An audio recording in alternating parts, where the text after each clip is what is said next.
Have you ever dreamed about living in an exotic foreign country? If so, you're going to want to hear the story about a Texas couple who spent half the year in Texas and the other half in Panama. This is the best of both worlds because it allows them to experience the excitement of half the year in Latin America, while the other half of the year, they're able to experience the familiarity of their U.S. home. You won't want to miss this episode. Stay tuned. Welcome to the Panama Podcast, From Dreaming to Doing. I'm your host, Melissa Darnay, an American who's been living her someday, every day since 2012.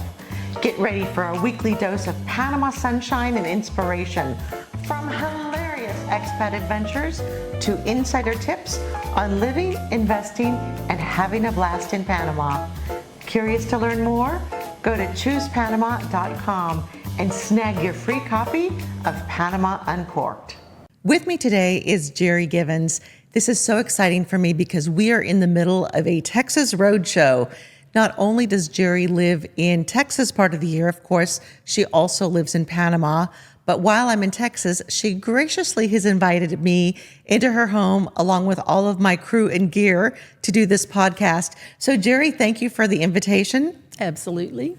I want to talk to you a little bit about what your life is like living half-time in Texas and half-time in Panama.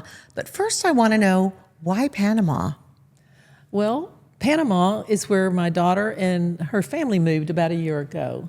So at first, I thought, Panama, why are you moving to Panama? But then once I came to visit a few times, I totally understand why she's chosen to live there. What were your preconceived notions about Panama? Probably that Panama, for some reason, I had this notion that it was a third world country and she was moving out into the jungle and she would have no conveniences, that kind of thing. Living off the grid. Yes, living off the grid. And since coming to Panama, how has your preconceived notions about Panama changed? Oh, absolutely changed for the best. Panama is a very progressive country, and Panama City. There's so many things to do there as far as culturally, restaurants, just the beaches. It's a lot more modern than you probably thought, right? Absolutely. As far as restaurants, that's on the top of a lot of people's list. Tell me about some of the restaurants that you like. Well, one of my very favorite restaurants is Vinoteca. Oh, I love Vinoteca. The owners are constantly there. The owner is from Italy, of course. It's an Italian restaurant, but he went to the Culinary Institute of America, and the food is consistent and spectacular. Yes, because I've been there several times now, and it is always just absolutely awesome. Yes, the owner always has a kind word to say to everyone and is very present in the dining room. Yes, and even his wife. We spent a lot of time with her, and she's just awesome to talk to, and you can tell that they just love what they do. That's right. They have a passion for what they do. What's another restaurant that you like? I love the American Trade Hotel. It's downtown and downtown in Casco Viejo. Yes, Casco Viejo, in the historic area, right? And it's very open. It's got beautiful architecture, beautiful mosaics throughout, but the food is also fabulous. Yeah, they have a hamburger that's bigger than your head. Right. I had that. You and your husband currently live in Texas part of the year and in Panama part of the year. May I ask your ages?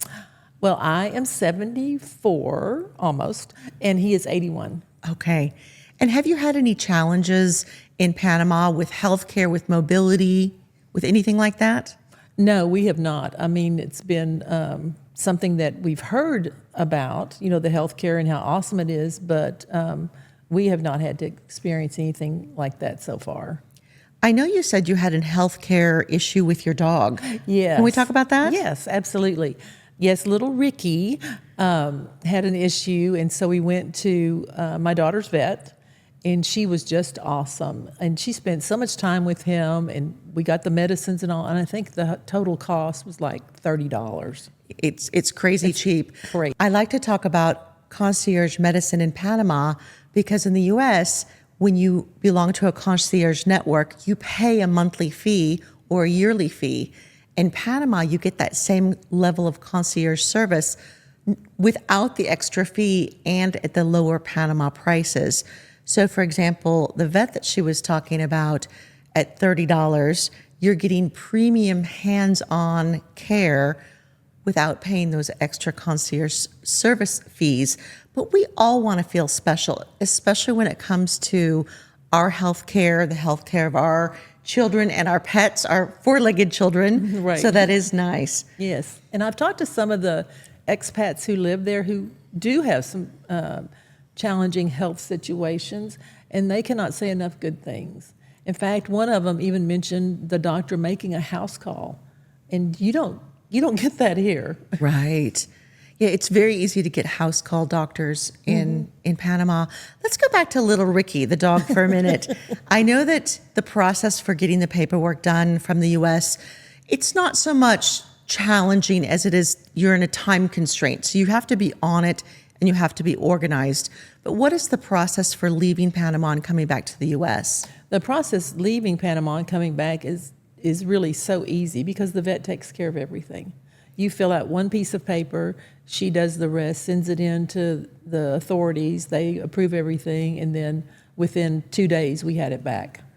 That is nice because once again, someone else is taking care of all those little Absolutely. things that could make your life stressful. What has been the most challenging thing to you about moving to Panama? Probably the most challenging thing is the traffic.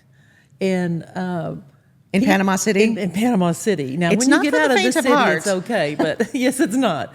And it's so funny because, here in America, if you honk at someone, it's because you're angry. In Panama, they honk all the time just to let you know they're coming. It's a communication device. It is a communication device. A couple short little honks, and that means I'm there. Do you see me? Right. Yeah, there's like a dictionary of different things Right. for what the different honks mean. Right. I had to get used to that because I'm like, now what happened? Who's mad at me Who's now? mad at me? I know coming from Texas where the roads are big that the traffic in Panama City is challenging, but do you think someone coming from the East Coast would find it as challenging? No, not at all. I think it's a lot milder than East Coast. Oh, absolutely. And I'm sure it's a lot milder than the West Coast, for sure. Because the West Coast is absolutely changing. What's been the most surprising thing about living in Panama? I think the most surprising thing is how friendly the people are. Oh, that's nice. Yeah, I mean, and it's just very laid back. You just kind of breathe a sigh of relief when you get off the plane. How's your Spanish? It's getting there. I'm doing Duolingo. Duolingo's great. Oh, it's so much fun. It's like playing a game at the same time you're learning a language.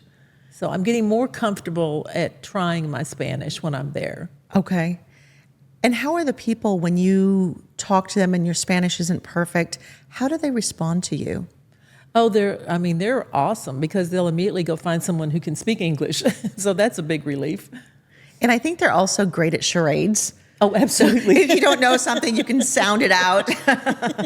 It's so funny because I've had that a couple of times, like out shopping and all, and then you'll end up with the person and myself cracking up because we're trying to communicate, Using your hands. But we get it done. That's right.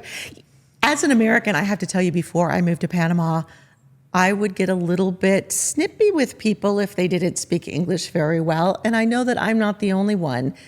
After moving to Panama, I am so grateful that they're not snippy to us. Absolutely. They're very kind and they try so hard to understand if you don't know the exact word. And I think as an American, I've learned a lesson from that, to be kinder to people who don't speak the language. Absolutely. What has been the best part about living half the year in Panama for you? Well, again, it's like I mentioned the escape. It's a beautiful place to just go and relax. And it's that concierge. I mean, as you mentioned that, I got to thinking, that's everywhere. You get that concierge service everywhere. And it's amazing how quickly one day melts into the next day, melts into the next day, and you don't feel bored. No. When you're spending the day at the pool and then the next day shopping and then the next day at the pool. Right. And eating. Eating a few cocktails in there. Absolutely. How does the cost of living in Panama compare to the cost of living in the United States? I think it's comparable. It's a little less. It's not as low as I thought it was, but that's because of the economy across the world right now. But what I was impressed with is the property taxes, that there are no property taxes until I think it's 2030. It depends on the building. A lot of properties do have a property tax exemption. The building that you're in doesn't have property taxes until 2032. Yeah. And when you look at what you pay on a monthly basis to own a property, that's a big savings. It's a very big savings. There's also a big savings typically for people on insurance. Every insurance across the board is going to be a lot less expensive, whether it's car insurance, health insurance, property insurance. Mm-hmm. Comparing it to a place like Florida, it's going to be about 1/12 of the cost. Comparing it to some place like Texas, it might be a third of the cost. Right. Yeah, I'd forgotten about the car insurance because I was talking again to my daughter and son-in-law, and I was amazed at how inexpensive it is. Yes. What advice would you give to somebody who's considering Panama as a place to retire, either full or part-time? Well, I think the best thing that a person can do is find someone who lives there, who actually has experienced living things like just going to the grocery store, just getting like a doctor, besides just the touristy things. Somebody who really knows the country and loves it and can show them the ins and outs. What she's talking about is real estate people like me, who's been there for a long time. I've been there almost 12 years. One of the benefits of getting advice from somebody who has lived there is it's easy to get recommendations about a doctor, a dentist, a hairstylist, a vet, all these things that might take you a little bit of trial and error. When you know someone who's been on the ground, it makes it for an easier transition to just slide right into your new life. Well, even something as simple as getting your nails done. You know, Exactly. I remember my husband and I lived in England for 3 years, and that was a major point. You know, I had to find out where to get my hair done, where to get my nails done, and talk to somebody who lived there. Yes. So, do you appreciate the fact that Panama has the U.S. dollar? oh, absolutely. That was another thing I was concerned about, you know, like currency exchange, but it has the U.S. dollars accepted everywhere. Some credit cards will charge a foreign transaction fee, but when you move to Panama, whether full or part-time, just go to your bank and get a credit card that doesn't charge those foreign transaction fees, and then you can go ahead and use your U.S. credit card everywhere that takes credit cards. You were telling me earlier that you went to Medellin, Colombia recently, and you flew from Panama City to Medellin. Tell me about the travel and what you experienced country hopping from Panama.